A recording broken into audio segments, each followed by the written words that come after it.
Hello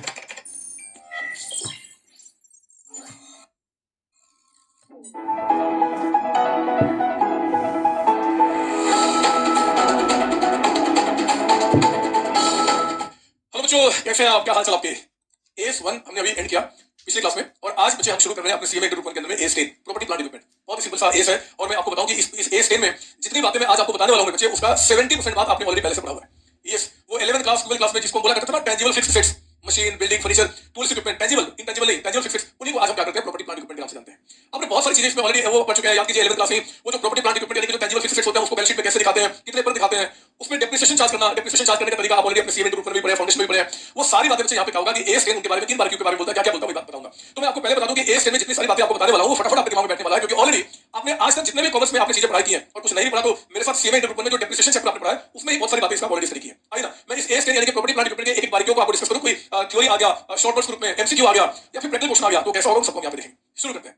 पहले मेरे बच्चे प्रॉपर्टी प्लांट इक्विपमेंट यानी कि एस 10 का ऑब्जेक्टिव क्या है? ऑब्जेक्टिव नो डाउट कि इसका ऑब्जेक्टिव है कि हमारे फाइनेंशियल जो स्टेटमेंट बनते हैं यानी कि हमारा जो बुक्स ऑफ अकाउंट्स मतलब जो हम लोग अकाउंटिंग करते हैं उस अकाउंटिंग में मेरे बच्चे ये एस 10 आपको बताएगा prescribe the accounting treatment of property plant equipment. उसको हम कैसे ट्रीट करेंगे? अकाउंटिंग ट्रीटमेंट का मतलब होता है उसको कितने में वैल्यू किया जाएगा, उनको कब हम आपका दिखाएंगे अकाउंट्स में, आपका कैसे उसको प्रेजेंट किया जाएगा, कैसे उसकी वैल्यू को आपका चेंज, मतलब सारी बातें प्रॉपर्टी प्लांट इक्विपमेंट के बारे में। तो objective of s 10 is to prescribe accounting treatment for property plant equipment so that the users of the financial statement, financial statement users होते हैं स्टेक होल्डर, मतलब जो भी लोग उसमें इंटरेस्टेड है, can discern information about investment made by the enterprise, investment made by the enterprise कहां investment in property plant equipment in its property plant equipment and the changes in such investment. Actually ये आपको S 10 में दिखाऊंगा, इनमें disclosure में कहा गया है कि प्रॉपर्टी प्लांट इक्विपमेंट के बारे में आपको जब बैलेंस शीट में दिखाते हो ना, रियल लाइफ में जो बैलेंस शीट बनाते हैं, तो साल के स्टार्टिंग में प्रॉपर्टी प्लांट इक्विपमेंट कितना था वो बताइए, कितना उसमें चेंजेस हुआ। चेंजेस का मतलब कि साल के बीच में कुछ एडिशन हुआ है, कुछ सब्ट्रैक्शन हुआ है, मतलब एडिशन उसको बेचा आपने वो भी प्लस माइनस करके दिखाइए, फिर एंड में आपका डेप्रिसिएशन कितना वो भी माइनस कीजिए, फिर उसको बैलेंस शीट में दिखाइए। तो वही कहना चाहता है, इसका ऑब्जेक्टिव है कि अकाउंटिंग ट्रीटमेंट को प्रिस्क्राइब करना related to property plant equipment and इस तरीके से कि जो यूजर्स ऑफ फाइनेंशियल स्टेटमेंट है वो डिसर्न इन्फॉर्मेशन, वो इन्फॉर्मेशन गैदर कर पाए about investment made by the enterprise in the property plant equipment and the changes in such investment. वो जो प्रॉपर्टी प्लांट इक्विपमेंट जो चेंज हो रहा है ओपनिंग से क्लोजिंग, उसके बारे में भी वो आपको आराम से देखकर समझ में आ जाएगा। तो ये सारी बातें बच्चे एस 10 बताएगा ना। कहते हैं कि आपका एस 10 यानी कि प्रॉपर्टी प्लांट इक्विपमेंट का आपका डेफिनेशन क्या है? डेफिनेशन डेफिनेशन को जब भी एग्जाम में पूछ लेगा तो दो बातें आपको बतानी है। पहली बात यहाँ पे ध्यान देंगे, फर्स्ट आपका कहता है कि ये जो property plant equipment are tangible items. एक तो आपको ध्यान रखना कि आप यहाँ पे वर्ड बोलना चाहिए टेंजिबल वर्ड यूज करना होगा, क्योंकि मेरे बच्चे इनटेंजिबल जो एसेट्स होते हैं ना, जैसे गुडविल हो गया, पेटेंट्स हो गया, वो एस 10 में नहीं आता, उसके लिए आपका अलग से एस है, ठीक है ना। तो यहाँ पे प्रॉपर्टी प्लांट इक्विपमेंट की बात कर रहे हैं, तो जो टेंजिबल आपके आइटम्स होंगे, जो प्रॉपर्टी प्लांट इक्विपमेंट क्या है? Tangible items that are held for use, जिनको हमने अपने बिजनेस में रखा यूज करने के लिए, यूज करने के लिए किसी के यूज करने के लिए इन द प्रोडक्शन और supply of goods and services. कहता है कि आप जो गुड्स बनाते हो या फिर जो सर्विसेज डील कर रहे हो उसके उसमें यूज करने के लिए। जैसे देखो ना, मैं अपनी बात करता हूं, सीओसी एजुकेशन क्या करता है, मैं आपका यहाँ पे बच्चे मैं एजुकेशन के अंदर हूं, मैं सर्विसेज देता हूं, तो इन सर्विसेज को देने के लिए जो भी मेरे पास टेंजिबल यहाँ पे आइटम्स हैं, जो भी टेंजिबल आइटम्स मेरे बिजनेस में जिनको मैं आपका यहाँ पे यूज कर रहा हूं अपने बिजनेस के अंदर में, जैसे कि ये कैलकुलेटर भी हो गया, जैसे कि आपका रिमोट भी हो गया, जैसे कि ये पेन भी आपका हो गया, जैसे कि ये बिल्डिंग भी हो गया, जैसे कि कैमरा भी हो गया, जैसे कि चेयर्स भी, ये सारे के सारे यहाँ पे कवर किए जाएंगे। तो property plant equipment are tangible items, पहली बात, that are held for use in the production और supply of goods and services. जो भी गुड्स एंड सर्विसेज मैं आपको सप्लाई कर रहा हूं उसके लिए इसको मैं यूज करूंगा, या फिर for rental to others. Rental to others मतलब अगर मेरे पास क्या जी एक बिल्डिंग है, उस बिल्डिंग को मैं रेंटल इनकम, बिजनेस में यूज नहीं कर रहा हूं लेकिन मैं रेंटल इनकम से कमा रहा हूं, तो वो बिल्डिंग जिससे रेंटल इनकम कमा रहा हूं वो भी पीपी के डेफिनेशन के अंदर में आपका आएगा, ठीक है ना। तो इसलिए मैंने कहा कि are held for use in the production और supply of services for rental to others और फॉर एडमिनिस्ट्रेटिव पर्पस। एडमिनिस्ट्रेटिव का मतलब होता है बिजनेस का, हम जो एडमिनिस्ट्रेशन करते हो कहां से करते हैं जी? ऑफिस से करते हैं। तो बच्चे ऑफिस के जो इक्विपमेंट्स हैं वो भी क्या करेंगे कि प्रॉपर्टी प्लांट इक्विपमेंट का पहला जो नंबर है, नंबर 1 की बात कर रहे हैं, उस डेफिनेशन के अंदर वो फिट बैठता है। Property plant equipment are tangible items, वो सारे टेंजिबल आइटम्स जो कि which are used in the production और सप्लाई ऑफ गुड्स और सर्विसेज और for the rental to others और फॉर द एडमिनिस्ट्रेटिव पर्पसेज। आपका एग्जाम में जब डेफिनेशन आएगा ना, तो डेफिनेशन को कोशिश करेंगे कि जितने जो वर्ड्स आपको बताए गए हैं एग्जैक्टली उसी तरीके से लिखें। थोड़े मोड़े चेंज होगा समझ में आएगा, बट कोशिश करना कि खासकर किसी भी चीज का जब डेफिनेशन आता है ना तो उसके वर्ड्स को ज्यादा चेंज ना करें, कोशिश करना। अब नहीं आता तो कोई बात चेंज करना, लेकिन आप कोशिश करना। तो एक तो ये हो गया, एंड इसके साथ साथ are expected to be used during more than a period of 12 months. दूसरी बात में सेटिस्फाई होनी चाहिए। मैंने जब आपने अभी नाम लिया कि जो टेंजिबल आइटम्स है, तो मैंने कई सारे नाम लिए, आपका ये रिमोट, ये मार्कर, ये पता नहीं क्या क्या, तो मुझे सिर्फ आपके बिजनेस के अंदर में tangible items which are used in the production of goods और सर्विसेज और फॉर द रेंटल और फॉर द एडमिनिस्ट्रेटिव, सिर्फ यही होना जरूरी नहीं है। इसके साथ साथ एंड सेकंड क्या जी, उसको मेरे बिजनेस में जो उसका यूज होगा उसका पीरियड कम से कम 12 मंथ से ज्यादा पीरियड होना चाहिए। अगर 12 मंथ से कम होगा तो पीपी के डेफिनेशन में नहीं आएगा। ऐसे भी आप बचपन से जानते हैं कि 12 मंथ से कम का होगा तो हम क्या बोलेंगे, उसको करंट एसेट्स बोल देते हैं। हम यहाँ पे नॉन करंट एसेट्स में जो पीपी आता है, जो फिक्स्ड एसेट्स होते हैं टेंजिबल लॉन्ग टर्म वाले, तो पीपी के अंदर में 12 मंथ से ज्यादा पीरियड आपको होना चाहिए। तो एग्जाम में जब डेफिनेशन आ जाएगा पीपी का तो इस तरीके से इस बात को ध्यान रखेंगे ना। इससे भी इंपोर्टेंट, सारी इंपोर्टेंट एग्जाम में आ सकता है कि पीपी को डिफाइन कीजिए, या फिर स्कोप भी आपसे पूछ सकता है, ये भी बहुत इंपोर्टेंट है। इससे 1 मार्क के क्वेश्चन बन सकते हैं, बताऊंगा क्या। पहले स्कोप क्या है? स्कोप का मतलब दायरा होता है, दायरा। ये एस 10 किनके ऊपर अप्लाई होगा? तो कहते हैं कि भैया एस 10 वो सारे प्रॉपर्टी प्लांट इक्विपमेंट जो ऊपर के डेफिनेशन पे आपका के अंदर में कवर हो गए उन सब पे अप्लाई किया जाएगा, उन सब पे अप्लाई किया जाएगा। लेकिन बच्चे वो कहते हैं कि ध्यान रखना, this standard shall be applied in accounting for property plant equipment except when another standard requires और permit a different accounting treatment. अब ये यहाँ पे क्या बोलना चाहता है कि एक्सेप्ट व्हेन अनदर आपका स्टैंडर्ड रिक्वायर्स और permits a different accounting treatment. देखो मैं तो इसका एग्जांपल भी देना पसंद करूंगा उन्हीं चीजों के बीच से जो आप ऑलरेडी अपने सिलेबस में पढ़ चुके हैं। तो जैसे एस 10 के मुताबिक प्रॉपर्टी प्लांट इक्विपमेंट को हमने डिफाइन किया कि जो यूज किया जाएगा आपका बिजनेस बिजनेस के अंदर में फॉर आपका प्रोडक्शन और सप्लाई सर्विसेज फॉर रेंटल या फिर फॉर आपका administrative and they are used in the business for period of more than 12 months. तो ठीक है, समझ में आ गया। अब बात करते हैं कि क्या जितने भी नाम पीपी के जो इस डेफिनेशन को सेटिस्फाई करेगा क्या वो सब पे हम यहाँ पे आपका एस अप्लाई करेंगे क्या? तो मुझे कहा गया कि हाँ सब पे अप्लाई करेंगे, लेकिन किसी पीपी के ऊपर में अगर कोई डिफरेंट अकाउंटिंग स्टैंडर्ड है जो उसको गाइड करता है कि इस तरीके से उसकी अकाउंटिंग कीजिए, तो उस पे एस अप्लाई नहीं होगा। फॉर एग्जांपल आपने लीज अकाउंटिंग पढ़ा था, लीज पे दिए हुए एसेट को या लीज पे लिए हुए एसेट पे बच्चे आपके पास एस 19 है, वो कहता है कि लीज पे लिया हुआ जो एसेट होगा वो भी पीपी के आपके डेफिनेशन के अंदर आएगा जिसको हमने लीज पे लिया है, लेकिन बच्चे क्योंकि उसपे एस 19 अलग से है ना, तो हम ऐसे पे हम एस अप्लाई नहीं करेंगे। ऐसे बहुत सारे नाम है, बट मैंने कह दिया कि जो आपने अभी तक पढ़ा है सिलेबस में उसी की बात करना चाहूंगा ताकि आप सुन कर पाएंगे। तो यहाँ पे except when another standard requires for permit a different accounting treatment, यहाँ पे मैंने बता दिया फॉर एग्जांपल आपका एस 19 अप्लाइज किस पे जी? Applies on PPE property plant equipment आपका टेकन ऑन लीज तो लीज पे जो लिया उसका हम एस अप्लाई नहीं करेंगे, वो क्या होगा जी? एस 19 के मुताबिक उसका अकाउंटिंग को सीधे कहना चाहता हूं। तो हमने क्या बोला कि सारे पीपीई पे अप्लाई होगा, एक्सेप्ट कीजिए जो किसी और एस है उसके लिए प्रिस्क्राइब है उसको छोड़ के आपका ना। उसके बाद this standard does not apply to, वैसे कुछ ऐसे पीपी हैं जो कुछ ऐसे आइटम्स एक्चुअली जो पीपी के डेफिनेशन में तो आ जाएंगे, लेकिन उसमें हम एस अप्लाई नहीं करेंगे। कौन सा जी? एक तो आपका कहता है कि बायोलॉजिकल एसेट्स का मतलब होता है लिविंग प्लांट्स या लिविंग एनिमल्स, जैसे कई सारे बिजनेस के अंदर में बैल होते हैं ना, बैल हो गए, ऊंट हो गए, कैमल्स जिसको बोलते हैं, ऐसे कई आपके काऊ हो गए। तो बच्चे ऐसे जो आपके एसेट्स होते हैं उन पे आपका एस अप्लाई नहीं होगा।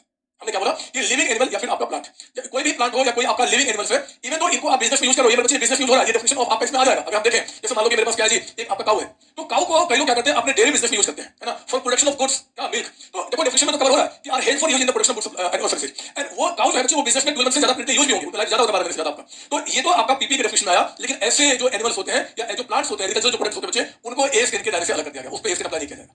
एस की जितनी सारी बातें हम उस पर अप्लाई नहीं करेंगे, ठीक है, पहले से मना कर दिया गया। सर ऐसा क्यों किया गया मैं रीजन आगे बता दूंगा, अपने आप क्लियर हो जाएगा, दिमाग में फिर बता दूंगा, लेकिन फिलहाल मेरे उसको आपको फॉलो नहीं होगा। लेकिन ध्यान से सुनना, हमने क्या बोला जी कि बायोलॉजिकल एसेट्स होंगे उन पे आपका ये एस के अप्लाई नहीं होगा, लेकिन एक होता है बियरर प्लांट, एक वर्ड है बच्चे बियरर प्लांट। क्या हमने बोला? बियरर प्लांट जो होते हैं ना, बियरर प्लांट, बहुत ध्यान से मेरी बात सुनना मेरे बच्चे, ये है तो प्लांट जिनको कि हमने दायरे से अलग कर दिया एस का, लेकिन फिर भी बियरर प्लांट को हमने क्या किया, इस पे एस यानी कि प्रॉपर्टी प्लांट इक्विपमेंट अप्लाई होगा। दोबारा सुनिए, अगर पूछे कि जरा बताओ जी एस के स्कोप से किसको हटाया गया है, तो आपका जितने भी एनिमल्स होते हैं, जितने भी प्लांट्स होते हैं उनको हटाया गया है, बट प्लांट में भी अगर कोई बियर प्लांट है उस पे एस अप्लाई होगा। सर बियर प्लांट किसको बोलते हैं? तो बियर प्लांट आप बड़े आसानी से खुद आप समझ सकते हैं। जैसे मान लो ये देखो, एक मैंने क्या किया, आपको यहाँ पे ट्री दिखाया, ये जो ट्री है ना बच्चे, ये मैंगो का ट्री है। क्या हमने बोला? मैंगो का। मुझे बताओ ये जो ट्री, ये जो पेड़ आप अपने बिजनेस में या फिर कहीं भी लगाते हो, तो आपका मेन मोटिव क्या होता है? आपका मेन मोटिव होता है इस पेड़ को बेच के कमाना नहीं मेरे बच्चे।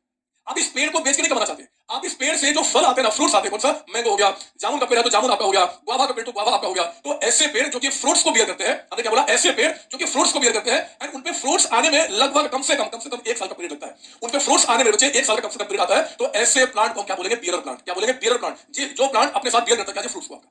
तो ध्यान से दोबारा बिल्कुल शांति बात बोल कीजिए, मुझे इसमें छोटी छोटी बातें आपको समझानी ताकि जो एग्जाम में ट्रिकी क्वेश्चन आ जाए तो आप फंसे ना। सुनिए, एस किस पे अप्लाई होगा? सारी प्रॉपर्टी प्लांट इक्विपमेंट पे, एक्सेप्ट कोई दूसरा एस है जो कि किसी पर्टिकुलर ट्रीटमेंट को सजेस्ट करता है, तो फिर वो यहां पे कवर होगा। इसलिए जरूरी बताएं। अब जितने भी पीपी है उसमें क्या बोला जी, पॉइंट 1 के अंदर में जो लिविंग एनिमल होते हैं वो या जो लिविंग प्लांट होते हैं वो कभी भी आपका एस के अंदर नहीं आएगा। तो हमने बोला कि लिविंग एनिमल, लिविंग प्लांट इसमें नहीं आएंगे, लेकिन प्लांट में भी कहा कि बियर प्लांट अगर होगा तो वो एस के अंदर कवर होगा, एस को अप्लाई करना पड़ेगा। बियर प्लांट का मतलब क्या जी? ऐसे पेड़, ऐसे ट्री जो कि फ्रूट्स को बियर करते हैं और उन पे फ्रूट्स आने में आपका लगभग कम से कम 1 साल का पीरियड लग जाता है, कम से कम 1 साल का। तो बच्चे आप देख सकते हो कौन कौन से पेड़ होंगे। आपका यहाँ पे मैंगो हो गया, और बताइए यहाँ पे मैंगो हो गया, आपका गुआवा हो गया, जामुन का पेड़ हो गया, लीची के पेड़ हो गए, जितने फ्रूट्स आप जानते हो सब इसमें आ जाएंगे आपके बियर प्लांट में। क्या टोमेटो का प्लांट आएगा? नहीं आएगा, क्योंकि टोमेटो का प्लांट में फ्रूट्स आने में 1 साल का पीरियड लगता है बच्चे। वो आपका क्या जो सब्जियां होती हैं, सब्जियां वो आपके क्या बोलते हैं जी, आलू हो गया, पोटैटो हो गया, टोमेटो हो गया, क्या ये सब आएंगे? नहीं आएंगे, क्योंकि उनमें फ्रूट्स आने में 1 साल का पीरियड लगता है। अरे हमने कहा ना बियर प्लांट का मतलब कि जिसमें फ्रूट्स आने में कम से कम 1 साल का समय लगेगा आपका, ऐसे प्लांटों क्या बोलेंगे जी? बियर प्लांट आपका। अच्छा, वो जो शीशम का पेड़ होता है, सागवान हो गया, शीशम हो गया, ये जो पेड़ आप लगाते हो क्या वो बियर प्लांट होंगे? नहीं होंगे, क्योंकि बच्चे शीशम का जो पेड़ आप लगाते हो ना, आपका मोटिव इस पेड़ को ही बेच के पैसा कमाना होता है, ना कि इसके फ्रूट्स को।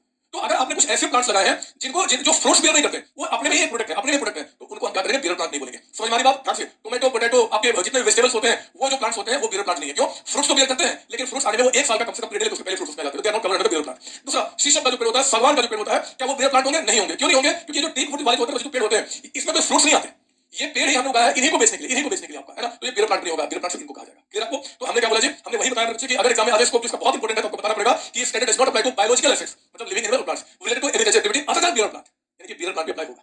क्लियर? तो ये बियर प्लांट क्या होते हैं बच्चे? ये बियर प्लांट क्या होते हैं, मैंने यहाँ पे नोट भी दे दिया, कहीं अगर एग्जाम में मान लो आप आ जाए कि बियर प्लांट किसको, तो देखो हमने क्या बोला, bear plant is a plant that is used in the production और supply of agriculture produce. Agriculture produce को निकालने के लिए, एग्रीकल्चर प्रोड्यूस हमारा कैसा निकालने के लिए? मैंगो। इसके लिए इसको क्या करते हैं जी? यूज करते हैं। तो जितने भी आपके फ्रूट्स के प्लांट जिसको कि 1 साल से ज्यादा समय आप लगता है बच्चे और वो उसके फ्रूट्स आते हैं, उनको बियर प्लांट बोलते हैं। तो वही कहा गया है कि is used in the production और supply of agriculture produce is expected to bear produce for more than a period of 12 months. बता दिया आपको, and has a remote likelihood of being sold as agriculture produce, यानी कि ये जो mango का पेड़ है इसी को बेचने का रिमोट चांसेस है, मतलब इसके बेचने की कोई पॉसिबिलिटी नहीं। रिमोट मतलब क्या? रेयरेस्ट टू रेयर केस में हम इसको बेचना मोटिव करेंगे, क्योंकि हमारा मोटिव क्या होता है जी? मैंगो यानी उसको फ्रूट्स को बेचना, ना कि पेड़ को बेचना, है ना। अगर आपका समझ में बात ना, अगर आप मान लो कहते हो कि हम तो मैंगो का पेड़ ही लगा रहे हैं उसको बेचने के लिए, तो फिर वो बियर प्लांट हुआ ही नहीं। जैसे नर्सरी वाले होते हैं वो प्लांट को लगाते हैं उनको उसी को बेचने के लिए, तो फिर वो नहीं हुआ। जो भी प्लांट्स आपने लगाया है आपके पास बस तीन बातें होनी चाहिए। क्या? एक तो उसे एग्रीकल्चर प्रोड्यूस है, पहला प्रोड्यूस आने में 12 महीने से ज्यादा समय लगे, और इस पेड़ को बेचने के लिए आपने इसको क्रिएट नहीं किया है, इसके फल को बेचने के लिए क्रिएट किया है। हाँ, कभी ऐसा हुआ कि आपने पेड़ लगाया फ्रूट्स के लिए, मोटिव क्या था? फ्रूट्स निकालना, आंधी आ गई और आपका पेड़ टूट गया तो कोई बात नहीं, फिर तो उसको स्क्रैप बेच देना बच्चे, बट मोटिव क्या था? उसे फ्रूट्स निकालना। वही बातें आपको यहाँ पे बताई गई है कि bear plant is a plant that is used in the production of supply agriculture produce expected to bear produce for more than a period of 12 months and has a remote likelihood of being sold as agricultural produce except for incidental scrap sale। incidental scrap sale मतलब कि अचानक scrap बन गया, वो गिर गया, फिर आपको फिर बेचना पड़ गया, कोई बात नहीं, लेकिन इंटेंशन आपका क्या था? उसे प्रोड्यूस निकालना, एग्रीकल्चर प्रोड्यूस निकालना, उसको पियर प्लांट कहा जाएगा। याद रखिए बच्चे आपको बात ये है। तो आपको क्या पढ़ते हैं स्कोप में? एक आ गया आपका स्कोप में, किस पे अप्लाई होगा जी? बायोलॉजिकल एसेट्स पे। लिविंग एनिमल प्लांट इसका मतलब होता है, बट किसको छोड़ के? पियर प्लांट को। दूसरा, जितने भी वेस्टिंग एसेट्स होते हैं, वेस्टिंग एसेट्स का मतलब कि आपका मिनरल राइट्स हो गया, कुछ आपने क्या किया, जो ऑयल आपके हो गया, जितने भी वेस्टिंग एसेट्स होते हैं बच्चे, इन पे मतलब जो नेचुरल रिसोर्सेज होते हैं, स्कैर्स रिसोर्सेज, इन पे भी ए स्टेन अप्लाई नहीं किया जाएगा। तो दो चीजों को हटा दिया गया है, बायोलॉजिकल एसेट्स को, और दूसरा क्या है? वेस्टिंग एसेट्स को हटा के आपको ये किया गया, पुट आउट स्टेटमेंट में नहीं। ठीक है, अब एक चीज और मैं बता दूं, जैसे कि अब देखो एक सवाल दिमाग में आ गया, मैं आपसे बात करना चाहता हूं कि सपोज दैट ये लीजिए मैं यहाँ पे क्या कर रहा हूँ जी, ये एक छोटा सा पेड़ बना रहा हूँ, एक छोटा सा या पेड़ हटाइए, मैं मेरे पास क्या है जी, मेरे बिजनेस में ना कई सारे काऊ है, काऊ, मेरे बिजनेस में कई सारे ऑक्स हैं, मेरे बिजनेस में कई सारे कैमल हैं, ना, ये सब हम क्या कर रहे हैं बिजनेस में सामान को यहाँ से वहां ले जाने में मानो यूज कर रहे हैं। तो क्या काऊ, ऑक्स या फिर कैमल पे क्या ए स्टेन अप्लाई होगा? नहीं होगा। लेकिन बच्चे इनको रखने के लिए मैंने क्या किया जी, एक आपका घर बनाया हुआ है, एक घर बनाया हुआ है, और उसी में इनको रख रहा हूँ, रखूंगा कहीं पे आपका। तो क्या इनको रखने के लिए जो मैंने घर यहाँ पे बनाया हुआ है, मेरे कहने का मतलब कि इनको अपने पास रखने के लिए अगर मान लो मैंने कोई एसेट क्रिएट किया है, अब देखो मैं यहाँ पे टोमेटो पोटैटो बैंगन पता नहीं क्या क्या लगाता हूँ, क्या उस पे अप्लाई होगा? नहीं होगा। लेकिन टोमेटो पोटैटो को लगाने के लिए मैंने ट्रैक्टर रखा हुआ, ट्रैक्टर, क्या ट्रैक्टर पे अप्लाई होगा? ऑब्वियस बात, उस पे तो अप्लाई होगा, क्योंकि हम कहते हैं इसमें नहीं, बट इस बिजनेस को करने के लिए जो मेरे पास एसेट है, ट्रैक्टर सब है, उन पे तो अप्लाई होगा, क्योंकि वो तो आपका पीपी के डेफिनेशन में कवर किए जाएंगे। और इन्हीं बातों को उन्होंने यहाँ पे फिर से समझाया है। पता है क्या होता है बच्चे, अकाउंटिंग स्टैंडर्ड क्या होते हैं? हम लोगों ने जो भी कुछ आज तक पढ़ा है ना, वो मेरे बच्चे हमने तो जो चीज सामने हमने उसको पढ़ लिया, लेकिन जिसने यानी कि एएसबी ने, जो आईसीआई के अंदर काम करता है, एएसबी जब कोई अकाउंटिंग स्टैंडर्ड पढ़ाता है ना, तो वो पूरे दिमाग को बिल्कुल ओपन करके जितने सारी पॉसिबिलिटीज हो सकती है उन सब पे बात करता हूं, ताकि कल को कोई क्वेश्चन आपके दिमाग में उठे तो आप ए स्टैंडर्ड को जाके देखिए और उससे क्या उपाय निकाले। ठीक वैसे ही जैसे एक वकील होता है, एडवोकेट, अब मान लो कोई उसके पास केस आया, कोई केस, और वो देखना चाहता है कि केस में क्या होने वाला है, तो उसके लिए क्या कानून का बुक देखते हैं ना, कि बुक में क्या लिखा हुआ है, उसको कैसे क्या उसको क्या सेक्शन का उसका पनिशमेंट है। उसी तरीके से हमारे लिए पीपी में कोई भी अगर आपको कोई डिस्प्यूट होता है, झगड़ा होता है, उसके ट्रीटमेंट को लेकर, मेजरमेंट को लेकर, तो आपको कहां देखना होता है? एस और इसमें क्या एस है, तो वही सारे दायरे की बात करेंगे, सारे दायरे की बात। तभी कहते हैं कि एस पढ़ने के बाद आप बिल्कुल स्ट्रांग हो चुके हैं अकाउंटिंग के अंदर। तो फिर से बात थोड़ा समझ आ रहा है मुझे, स्कोप में सब कुछ लिया, हमने किसको हटा दिया? बायोलॉजिकल एसेट्स हटा दिया और वेस्टिंग एसेट्स हटा दिया। बायोलॉजिकल में भी जो पियर प्लांट है बच्चे, उनको हमने नहीं हटाया, वो हमारे प्रॉपर्टी प्लांट के ऊपर कवर होंगे। जो भी आपके लिविंग एनिमल या प्लांट्स हैं वो कवर नहीं होंगे, लेकिन उनको रखने के लिए बिजनेस में, उनको यूज करने के लिए बिजनेस में अगर कोई हमारे पास अलग से एसेट है तो वो तो पीपी में कवर होगा। हमने सिर्फ इनको हटाया था, इनके एसेट्स को नहीं। तो वही बात यहाँ पे कहा गया, note this standard applies to bearer plant but it does not apply to. अच्छा एक चीज और यहाँ पे मैंने यहाँ पे आपको थोड़ा सा यहाँ बताना था पहले, नोट कुछ अलग है, ये तो समझ गया, ना गया आपको क्या, वो आगे निकल जाएगा। यहाँ पे नोट तो मुझे पियर प्लांट यानी कि इस पेड़ के ऊपर में ए स्टेन अप्लाई होगा, लेकिन पेड़ के ऊपर से जो फ्रूट्स निकल रहे हैं उस पर थोड़ा ए स्टेन अप्लाई होगा। फ्रूट्स थोड़े हमारे लिए 12 महीने से ज्यादा समय रहेंगे, वो इलॉजिकल है, वो पता नहीं क्यों बोलते हैं, बट ठीक है फिर भी कि ए स्टेन इन पे अप्लाई होगा, इनके फ्रूट्स के ऊपर अप्लाई नहीं होगा। वही बोला जा रहा है यहाँ पे आपका, this standard applies to bearer plant but it does not apply to produce on the bearer plant. आप समझ गए इसका मतलब आपका। तो ये सारी बातें मैंने आपको यहाँ पे बता दी। आगे बढ़ना, however this standard applies to property plant equipment used to develop or maintain the assets described in A and B। इनको यूज करने के लिए जो एसेट्स हमने रखे हैं, ये वाला पॉइंट आ गया कि इसके लिए हमने मान लो कोई बिल्डिंग रखा है जी, इनके लिए हमने कोई बिल्डिंग रखा हुआ है या फिर आपने कोई ट्रैक्टर रखा हुआ है, तो कहते हैं कि उन बिल्डिंग्स पे या जो ट्रैक्टर होगा उस पे तो आपका यूज होगा ए स्टेन आपको। तो ठीक है, ये सारे आपके लिए पता क्या है, केस स्टडी बन सकते हैं, बहुत ध्यान से लेके चलेंगे। एक बार पियर प्लांट ए स्टेन में कवर होगा, ये होगा। पियर प्लांट के फ्रूट्स जो होते हैं क्या ए स्टेन में कवर होंगे? नहीं होंगे। एनिमल्स जो होते हैं आपके, जो लिविंग प्लांट्स होते हैं क्या ए स्टेन में कवर होगा? नहीं होगा। लेकिन ये एनिमल्स या फिर जो प्लांट्स होते हैं, इनको प्रोड्यूस करने के लिए कोई एसेट रखे उसमें कवर होगा, ये उसमें कवर होगा, बस इतनी सी बात है। ठीक है, अब आइए रिकॉग्निशन। रिकॉग्निशन का मतलब होता है बच्चे कि आपने जो भी पीपी के डेफिनेशन में आ गया, तो पीपी के डेफिनेशन में मान लो एक कार मेरी आ गई, तो मैंने बोला कि ठीक है जी, कार जो है ना, कार उसको क्या करूंगा, पीपी है, तो हम उसको अपने उसको पीपी मानेंगे। ए स्टेन डेफिनेशन में आ गया, डेफिनेशन में आ गया, ठीक है। अब डेफिनेशन में आने के बाद जो उसमें कवर हो गया ए स्टेन के अंदर में, अब उसको बुक में रिकॉग्नाइज करना होगा बच्चे, एज पीपी, पीपी दिखाना होगा। तो कहते हैं कि जो भी कुछ ए स्टेन के पीपी के डेफिनेशन में कवर हुआ, यानी कि यूज इनपुट सर्विसेज, रेंटल या administrative and for motor payments cover हो गया, एंड ओटोमेंट से ज्यादा कवर हो गया। ठीक है, तो अब उसको बुक में हम कब रिकॉग्नाइज करेंगे, मतलब बुक में हम कब दिखाएंगे? तो कहते हैं कि बुक में दिखाने के लिए दो बातें सेटिस्फाई करना होगा। क्या? वो जो पीपी के डेफिनेशन में आपका जो आइटम्स कवर हुए, एक तो ये प्रोबेबल है, इट इज प्रोबेबल, मतलब संभावना है कि उससे फ्यूचर इकोनॉमिक बेनिफिट आपके बिजनेस को मिलेगा। इन शॉर्ट, वो चीज आपके बिजनेस में क्या होगा, यूज होगा, वो बिजनेस में उसका बेनिफिट मिलेगा, यानी कि आपके प्रोडक्शन ऑफ गुड्स में या आपका सर्विसेज में या फिर रेंटल के लिए या फिर एडमिनिस्ट्रेटिव के लिए वो यूज होगा, है ना, उसका बेनिफिट आपको मिलेगा। एंड दूसरा, उसका कॉस्ट भी आप आसानी से मेजर कर सकते हो। जो पीपी के डेफिनेशन में आया, अगर वो हमारे बिजनेस में बेनिफिट ना दे, अगर हमें लगता है कि कोई बेनिफिट नहीं देगा, या फिर आप उसके कॉस्ट को मेजर नहीं कर सकते कि कितना उसकी कॉस्ट है, तो कैसे उसको बुक में रिकॉग्नाइज करेंगे? इसलिए जो डेफिनेशन में कवर हुआ उसको रिकॉग्नाइज करने के लिए दो बातें यहां पे सेटिस्फाई होनी चाहिए। एक क्या जी, प्रोबेबल है कि उससे फ्यूचर इकोनॉमिक बेनिफिट हमारे एंटरप्राइज यानी बिजनेस को मिलेगा, और दूसरा उसके कॉस्ट को रिलायबली आप मेजर कर सकते हैं। दो बातें याद रखिए। बात एग्जाम में आ गया रिकॉग्निशन क्राइटेरिया, तो आपको ये बताना पड़ेगा। अगर एग्जाम में आ गया कि आप डेफिनेशन बताइए तो आपको ये बताना पड़ेगा। अगर आपसे स्कोप पूछ दिया तो आपको ये बताना पड़ेगा। क्लियर आपको? ये सिर्फ अब बच्चे छोटी-छोटी बातें जो मैं आपको यहां पे बताना चाहता हूं, क्योंकि अब आगे जब पढ़ोगे ना तो आपके दिमाग में कई सारे डिस्प्यूट उठेंगे। जैसे एग्जांपल हमने कहा कि देखो जी, ये आपका कैलकुलेटर, मैंने पूछा कि जरा बताओ कि ये कैलकुलेटर क्या पीपी के डेफिनेशन में आएगा? तो आपने क्या किया, पीपी के डेफिनेशन को चेक करना शुरू किया। डेफिनेशन क्या था? It is whether it is used for production of goods और सप्लाई ऑफ सर्विसेज। तो मेरे बिजनेस में बच्चे इसको मैं क्या करूंगा, यूज करूंगा, इसके बिना कैसे काम करूंगा, ये यूज हो रहा है। क्या इसको मैं अपने बिजनेस में 12 मंथ से ज्यादा पीरियड यूज करूंगा? यस, ये मेरे पास अभी कम से कम 2-3 साल से यूज कर रहा हूं, 2 साल से तो यूज कर रहा हूं, तो मेरे फिर पीपी के डेफिनेशन में आ गया। और जब पीपी के डेफिनेशन में आ गया तो हम इसका रिकॉग्निशन क्राइटेरिया चेक करेंगे, क्या इससे मेरे बिजनेस में बेनिफिट मिल रहा है, इसके बिना काम कैसे करूंगा? क्या इसके कॉस्ट को मैं मेजर कर सकता हूं? कर सकता हूं, क्योंकि कॉस्ट इसका मुझे पता है कितना है, मैं उसको मेजर कर सकता हूं। तो इसका मतलब कि अभी तक क्या दिखाई दिया, ये पीपी है, और पीपी होने के साथ साथ आप इसको क्या करोगे, ये रिकॉग्निशन यानी कि आप इसको बुक में एज ए पीपी आपको दिखाना चाहिए।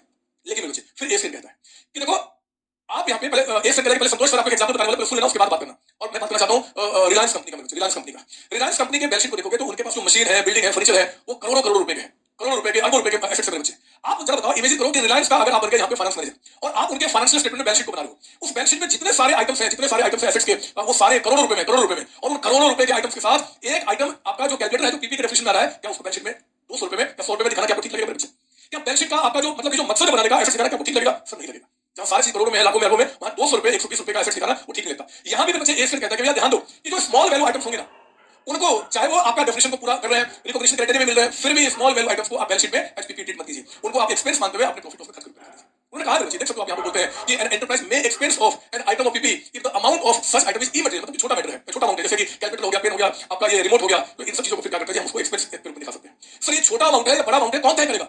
सब्जेक्टिव मैटर है, सब्जेक्टिव मैंने मतलब ये नहीं बोला कि सब्जेक्टिव मैटर है, वो आपके मैनेजमेंट या आपके विवेक पे डिपेंड करता है, आपका विवेक, आपका माइंड। अगर आपको लगता है कि नहीं आप तो इसको पीपी के रूप में दिखाएंगे तो दिखाओ ना, कोई नहीं रोक सकता, क्योंकि उसका डेफिनेशन और इक्वेशन दोनों आपका यहाँ पे फिट बैठा, दिखाओ। लेकिन लॉजिकल होकर अगर कोई कंपनी के अंदर कोई बंदा होगा तो कभी उसको दिखाना पसंद नहीं करेगा। और मैं चाहूंगा कि आप यानी कि जो संतोष सर के बच्चे हैं वो भी लॉजिकल होकर बातें करें। अब आपके खुराफाती दिमाग में आएगा कि सर मैं सीए बन गया, एक कंपनी का, रिलायंस कंपनी का फाइनेंस मैनेजर बन गया और मैं ठीक कहने में इसको बैलेंस शीट में दिखाऊंगा, एसेट्स ग्रुप पे पीपी ग्रुप में नहीं दिखा सकता, दिखा सकते हैं, दिखा सकते हैं। लेकिन फिर आपके जो आपके ऊपर जो लोग बैठे होंगे ना, वो क्या-क्या आपके बारे में बोलेंगे कि कहीं समझिए मेरी बात ना, तो आपकी मर्जी है, कोई दिक्कत नहीं। एग्जाम में जब भी आएगा treatment of small value item expense तो that amount should be expense off in the profit loss account in the year in which that has been incurred, it should not be treated as part of PP आपका, ठीक है ना। फिर वो कहते हैं कि भैया जो आपका पीपी है, जैसे कि आपको ये जो बोर्ड है ना, डिजिटल बोर्ड, ये लगभग 2.5 लाख रुपए का है, तो मेरा जो बिजनेस 2.5 लाख रुपए में क्या करूं, उसको 6 रुपए दिखाऊंगा, मुझे छोटा अमाउंट नहीं है। अब ये जो आपका यहाँ पे मेरा बोर्ड है, डिजिटल बोर्ड, इसके रिपेयरिंग पे छोटे-मोटे रिपेयरिंग होते रहते हैं, ऑपरेशन सॉफ्टवेयर करने पड़ता है, 2-4 हज़ार रुपए खर्च होते रहते हैं, उनका क्या करें, एक्सपेंस मानिए, रूटीन के खर्चे हैं, रूटीन के खर्चे एक्सपेंस को कहां जाने, प्रॉफिट लॉस अकाउंट में। तो वही कहा गया कि भैया ट्रीटमेंट ऑफ आपका जो डे टू डे सर्विसिंग यानी कि रिपेयर मेंटेनेंस होगा, उनको एक्सपेंस मतलब एक्सपेंस ट्रीट कीजिए एंड प्रॉफिट लॉस में कीजिए, साल में खर्च किया, छोटे-मोटे खर्चे। सर बड़े खर्चे हो तो हम आ जाएंगे यहाँ पे आपका, अभी आगे आएगा, फिर आगे क्लियर आपका ये सर। अब note number 3, treatment of replacement of part of assets, बहुत ध्यान से बात सुनना, क्योंकि जो थर्ड पॉइंट है ना, थर्ड पॉइंट यहाँ पे आपको अब एक बात समझ में आएगी अकाउंटिंग का ए स्टेन के अंदर में, जो कि शायद ही आपने पहले कभी सुना होगा। और ये ए स्टेन जो पॉइंट नंबर 3 में बोलता है, वो बहुत अच्छी बातें बोलता है, मैं क्या आपको बताना चाहता हूँ। पॉइंट नंबर 3 क्या है, उसके पहले ना मैं आपको लेके आना चाहता हूँ बच्चे यहाँ पे एक आपको एक एग्जांपल समझाना चाहता हूँ। इस एग्जांपल को पूरे आगे तक ए स्टेन जब तक पढ़ाऊंगा उस समय तक आपको दिमाग में बैठा के रखना है, सुनिए ध्यान से। देखो मैं ना आपको कुछ यहाँ पे एक दिखाऊंगा बना के एक चीज, आप शायद इसको रिकॉग्नाइज कर जाए। आपको पता है ये क्या है बच्चे, आपको पता है यहाँ पे क्या है, थोड़ा सा इसको ये करो। आप में से कोई भी बच्चा अगर आप इसको रिकॉग्नाइज कर सकते हो तो मुझे बताओ ये क्या है। सर हमें तो नहीं समझ में आ रहा है बच्चे, ये आपका एक एयरक्राफ्ट है, या ले लो एरोप्लेन, ये एरोप्लेन है, एरोप्लेन आपका एरोप्लेन, ये उसकी पंखिया है जो नहीं होता, दो पंख निकले रहते हैं, और यहाँ पे बच्चे कई सारे यहाँ पे सीट्स होते हैं, यहाँ पे सीट है, यहाँ पे सीट है, इधर भी सीट, इधर भी सीट, दोनों तरफ पूरा सीट्स भरे रहते हैं, बीच में यहाँ पे कारपेट आपका होता है, कारपेट होता है, इस इंजन में पीछे कहीं पे, सॉरी इस एरोप्लेन में पीछे कहीं पे इंजन भी लगा होता है, एंड सोचिए आपको बहुत सारी चीजें होती है। देखो ए स्टेन कितने आपका अच्छी बात कहता है, उनका कहना है कि भैया आपने ये जो एरोप्लेन परचेज किया था बताओ कितने में, तो हमने कहा कि भैया एरोप्लेन जो है ना वो हमारे पीपी के डेफिनेशन में आ गया, हम इसको बिजनेस में यूज करेंगे और ये 12 महीने से ज्यादा समय के लिए होगा। ये पीपी का डेफिनेशन के साथ इनका जो रिकॉग्निशन का पॉइंट था जी वो भी सेटिस्फाई कर लिया कि हमें बिजनेस में इसका बेनिफिट मिलेगा, इससे तो पैसा कमाऊंगा और दूसरा इसकी कॉस्ट को मेजर किया जा सकता है, ठीक है। अब कहते हैं कि बताओ इसकी कॉस्ट कितनी है जिसपे आप रिकॉग्नाइज करोगे, तो हमने कहा कि इसकी कॉस्ट है ना वो 200 करोड़ रुपए। सर अभी नहीं, बिल्कुल ध्यान से सुनो, ये सारी बातें को दिमाग में बैठाना है। तो वैसे पीपी हमने क्या किया, 200 करोड़ रुपए का हमने क्या किया, परचेज कर दिया। अब ये जो आपका एयरक्राफ्ट है, एरोप्लेन है, उसको मैंने कई वर्षों तक यूज किया, इस पे डेप्रिसिएशन चार्ज किया, और डेप्रिसिएशन चार्ज करने के बाद अब मेरे बच्चे जो पीपी है ना वो मेरे बुक में जो वैल्यू दिख रहा है, बुक वैल्यू यानी कि कैरिंग अमाउंट, जो मेरे बुक में कैरिंग अमाउंट इसका दिख रहा है वो पता कितना दिख रहा है, वो दिख रहा है आपका मान लो 130 करोड़ रुपए। हमने पैसा डेप्रिसिएशन चार्ज किया, आज की वैल्यू निकल गई, हमने बिल्कुल आपका ही काम किया। तो मेरे से आज तक आपने ये अकाउंटिंग सीखा हुआ है, आज तक आपने ये अकाउंटिंग सीखा हुआ है आज तक। लेकिन पता है ए स्टेन क्या बोलता है, ए स्टेन क्या बोलता है, ए स्टेन कहता है बात बताओ ये जो एरोप्लेन है, ये जो एरोप्लेन है, ये एरोप्लेन की लाइफ कितनी है, तो कहते हैं कि अब ये देखो ये आज तक की अकाउंटिंग है। अब मैं दिखाता हूं कि ए स्टेन के मुताबिक अकाउंटिंग क्या होता है। ये हमने आज तक सीखा, ये हमने क्या बोला, ये हमने आज तक हमने यही पढ़ा, यही सीखा आपका है ना, ये सीखा। लेकिन पता है एज पर ए स्टेन क्या बोलता है, ए स्टेन कहता है कि भैया एरोप्लेन जो 200 करोड़ का है, आप मुझे बताओ कि एरोप्लेन की लाइफ कितनी है, एरोप्लेन आपका जो है उसकी लाइफ कितनी है। तो हमने कहा कि एरोप्लेन की जो लाइफ है ना, पूरा एरोप्लेन उसकी लाइफ हमारा मान लीजिए कि 15 इयर्स है, 15 इयर्स आपका बोलते हैं कि ठीक है एरोप्लेन लाइफ 15 इयर्स। ए स्टेन बोलता है कि बताओ कि एरोप्लेन में ये जो आपने 15 इयर्स लाइफ बताया, क्या इसमें जो ये जो सीट्स हैं, ये सीट्स जो आपके लगे हुए हैं, ये जो कारपेट आपका लगा हुआ है, क्या इनकी भी लाइफ आपका 15 इयर्स है क्या? तो हमने कहा कि नहीं यार, एरोप्लेन के अंदर में जो सीट्स कवर है या सीट्स जो है या फिर जो उसमें कारपेट लगा हुआ है, हमने कहा कि वो तो हर 5 साल में रिप्लेस करना पड़ेगा, वो तो 5 साल में आपका क्या होगा, खराब हो जाएगा, फिर रिप्लेस करना होगा। तो मुझे ए स्टेन कहता है कि आप एक काम करो, इनमें से जितने भी सिग्निफिकेंट पार्ट्स हैं इस एरोप्लेन का, अगर उन सबका लाइफ अगर 15 इयर्स है तो ठीक है, लेकिन सबका लाइफ अगर 15 इयर्स नहीं है, तो आप मुझे बताओ कि इनमें से जो बड़े बड़े खर्चे हैं जो कि आपको जिनका लाइफ 15 इयर्स नहीं है, उसमें क्या दिखा दिया जी, हमें दिखा दिया मान लो इसका सीट्स आपके, कहते हैं कि उनका लाइफ यहाँ पे 5 इयर्स है, 5 इयर्स आपका है, 5 इयर्स। तो मुझे ए स्टेन का कहना है कि 200 करोड़ रुपीस में, 200 करोड़ में आप एक काम करो, एरोप्लेन का कॉस्ट अलग कीजिए और इसके सीट का कॉस्ट अलग कीजिए। हमने कहा इसका मतलब कि 100 मान लो 80 करोड़ रुपीस हमने यहाँ पे आपका एरोप्लेन में डाला एंड 20 करोड़ रुपीस हमने क्या किया यहाँ पे उसका सीट का कॉस्ट मारा। तो इनका कहना है ए स्टेन का कि एरोप्लेन का जो 180 करोड़ रुपीस जो इसका कॉस्ट है, उसको 15 इयर्स के लाइफ में आप क्या करो, डिप्रिशिएट करो, कंसीडरिंग इट्स लाइफ एंड इसका जो रेसिडुअल वैल्यू आपका होगा। आपने डेफिनेशन ऑलरेडी पढ़ा हुआ है तो ज्यादा नहीं बताना, उसमें वर्ड्स कमी नहीं समझना, बाकी चीजें आपको बता रहा हूं। लेकिन जो सीट्स वगैरह बच्चे वो कहते हैं कि 20 करोड़ को आपको क्या करना, 5 इयर्स में डिप्रिशिएट करना, इनको 15 इयर्स में नहीं करना। तो ये बात मुझे बताओ पहले लॉजिकल है कि नहीं है? सर बहुत लॉजिकल है, और ये तो होना भी चाहिए कि अगर हमारा जो एसेट है उस एसेट के अंदर में कुछ ऐसे उसके पार्ट है जिनका लाइफ इनके ओरिजिनल लाइफ से कुछ कम ज्यादा है, तो हम उसको क्या करेंगे, अगर उसका कॉस्ट अलग से निकाल सकते हैं, उसका कॉस्ट अलग से निकालिए, उसको अलग डिप्रिशिएट कीजिए, बाकी को अलग डिप्रिशिएट कीजिए। सर अगर हम इसका कॉस्ट अलग से नहीं निकाल सकते तो फिर क्या करें, तो फिर कोई दिक्कत नहीं है, फिर 200 को अपना डिप्रिशिएट करो जैसे करो आपका। कर सकते हो। रिकॉग्निशन कब होगा, दोनों का अलग अलग, दोनों का बेनिफिट आपको मिलेगा, दोनों का कॉस्ट आप रिलायबली मेजर कर सकते हो, तो उसको अलग अलग कीजिए और फिर उसके हिसाब से कीजिए। ये दो ही नहीं मेरे बच्चे, अगर आपको लगता है कि जो इसका कारपेट है, कारपेट वो भी बहुत कॉस्टली होता है, अगर लगता है कि उसकी लाइफ 2 साल है तो इस कॉस्ट को फिर 3 पार्ट में डिवाइड कीजिए और अकॉर्डिंगली आप डिप्रिशिएट कीजिए। ऐसा आपको समझाया गया है इस के अंदर में। जब आप किसी कंपनी में जाएंगे, बड़ी बड़ी कंपनी में काम करने के लिए, जहां पे बच्चे खासकर जो एयरफोर्स का आपका बिजनेस है, एयरफोर्स वाले होते हैं, उनके ऐसे डिप्रिशिएशन चार्ज होता है। बोला ना मैंने कि जो अकाउंटिंग स्टैंडर्ड बनते हैं वो एक ही कंपनी के लिए बनते हैं, सारी टाइप की कंपनी के लिए बनाया जाता है। अब मैं अगर ये बिल्डिंग है तो बिल्डिंग को ठीक है जी मैं क्या करूंगा, एक बिल्डिंग का लाइफ डिप्रिशिएट करूंगा, लेकिन आपको मैं बताऊं हमारे सीओसी का जो ये ऑफिस है मेरे बच्चे, ये ऑफिस का मान लो कि लाइफ में बोलता हूं 50 इयर्स है, मान लो एक बात, लेकिन जो स्टूडियो यहाँ पे बना है स्टूडियो, ये स्टूडियो की लाइफ आपको मुश्किल से क्या आपको 5 साल है, 5 साल में दोबारा सारा कुछ चेंज करना पड़ता है। तो स्टूडियो के कॉस्ट को मैं अलग दिखाता हूं, इस पर अलग डिप्रिशिएशन चार्ज करता हूं, बाकी बिल्डिंग पर चार्ज करता हूं, ये मैं एएस अप्लाई करता है, अलाउ करता है, ठीक है, ये बात ध्यान रखिएगा। अब हुआ क्या कि एरोप्लेन हमारा ठीक है चल रहा है, ये जो सीट्स है मेरे बच्चे, हमने क्या किया कि 5 साल के बाद 4 साल के बाद हमने इसको रिप्लेस कर दिया, यानी कि ये जो सीट है आपका इसको हटा के हमने क्या किया, न्यू सीट्स यहाँ पे डाल दिए। अब हम क्या करेंगे, तो सिंपल सी बात है कि एरोप्लेन जो आपका चल रहा है ठीक है वैसे चलता रहेगा, जो सीट्स आपने हटा दिए अगर 5 साल के बाद हटाया तो फुल डिप्रिशिएट हो चुका है, लेकिन 5 साल सोचा था आपने और 3 साल के बाद ही अगर आपको रिप्लेस करना पड़ेगा तो जितने इसकी वैल्यू अभी बुक में उसको हटा दीजिए और नया जो आपने सीट कवर परचेज किया उसको इसमें ऐड कर दो और डिप्रिशिएशन उसके हिसाब से सेपरेटली चार्ज करते रहिए। दिखा दो मैं आपको, आइए पहले यहाँ पे इन्हीं बातों को पहले मैं यहाँ पे समझाना चाहता हूँ। ये देखिए हमने कहा treatment of replacement of part of assets, अगर एसेट्स का कोई पार्ट अगर हम रिप्लेस कर रहे हैं, जैसे एग्जांपल में एयरक्राफ्ट में replace it's seats, engine etcetera several times during the life of the aircraft, कभी इंजन खराब हो गया, इंजन हमने जो सोचा था इंजन चला था, हमने लाइफ सोचा था उसका इंजन का जो लाइफ होगा वो 50 इयर्स होगा, इसको लेके चले थे लेकिन इंजन 5 साल में खराब हो गया, कुछ भी हो सकता है, कुछ भी ऐसा हो सकता है। तो वही अगर मान लो जो आपका रिप्लेसमेंट हो रहा है और पार्ट ऑफ एसेट्स को क्या करेंगे, कहते हैं कि अगर जिसको आप रिप्लेस कर रहे हो, जिस पार्ट को आप रिप्लेस कर रहे हो, अगर if it meets the recognition criteria of PP, recognition criteria का मतलब उसका फ्यूचर बेनिफिट मिलेगा, उसके कॉस्ट को मेजर कर सकते हो, बताया आपका।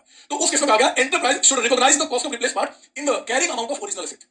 जो पार्ट रिप्लेस किया हम उसको क्या करेंगे जी, उसका जितना भी कॉस्ट लगा अपने एसेट्स के कॉस्ट में ऐड कर देंगे। मेरे पास एयरक्राफ्ट है, एयरक्राफ्ट और एयरक्राफ्ट मान लो मेरा 40 लाख में दिख रहा है, उसमें उसका इंजन रिप्लेस हो गया, तो उस 40 लाख में इंजन के जितने कॉस्ट मुझे मैं क्या करूंगा उसको हटा दूंगा और नए इंजन की कॉस्ट को क्या करूंगा ऐड कर दूंगा। वही बोल रहा है कि enterprise should recognise the cost of replace part in the carrying amount of original assets and the carrying amount of old replace part should be derecognised, उनको हटा देंगे। इस बात को बहुत अच्छी तरीके से समझाने के लिए मैंने आपके क्वेश्चन बनाया है, ये देखिए आप यहाँ पे देखेंगे, आप यहाँ पे कहता है कि book value of an aircraft मान लो 80 लाख रुपीस है, ओल्ड इंजन इंजन हो जाएगा, उसका सीट हो जाएगा, कुछ भी कहे, जिसकी बुक वैल्यू 12 लाख है, बुक वैल्यू का मतलब क्या जी, कैरिंग अमाउंट है ना, कैरिंग अमाउंट, यानी कि हमारे इस 80 लाख में जो ओल्ड इंजन का आपका यहाँ पे अमाउंट जो इसमें मिला हुआ है कैरिंग अमाउंट वो कितना बता रहा है 12 लाख, इसको हमने रिप्लेस किया with new engine costing 16 lakh, replace का मतलब कि इसको हटाकर और हमने क्या किया नया इंजन परचेज किया। अब जिस इंजन को हटाया बच्चे या तो वो ऐसे स्क्रैप हो गया या फिर हम उसको कुछ अमाउंट पे बेच दिया होगा, कहता है कि make general entries and prepare aircraft account if old engine is sold for 350, जो ओल्ड इंजन था वो 350 में बेच दिया। तो एक्चुअली ये आप कई चैप्टर्स में आप इसके बारे में पढ़ चुके हैं, ज्यादा क्या समझाऊं, बट एयरसेल कहता है कि भैया मुझे बताओ इस 80 लाख में जिस इंजन को आप रिप्लेस कर रहे हो उस इंजन की वैल्यू कितनी मिलेगी, 12 लाख। पता कब होता है, जब एयरक्राफ्ट में और इंजन पे अलग अलग आप डिप्रिसिएशन चार्ज करो based on their life and scrap value, दिखाएंगे बैलेंस शीट में इकट्ठा, एयरक्राफ्ट को दिखाएंगे एयरक्राफ्ट इतने का है, बट एयरक्राफ्ट में जितने सारे आपके एसेट्स हैं जिसकी लाइफ अलग है, रेसिडुअल वैल्यू अलग है, हम उस पे अलग अलग डिप्रिसिएशन चार्ज करते हैं और वैल्यू जो बचा था उसी दिखाते इसी में एक ही एसेट के अंदर में आपको।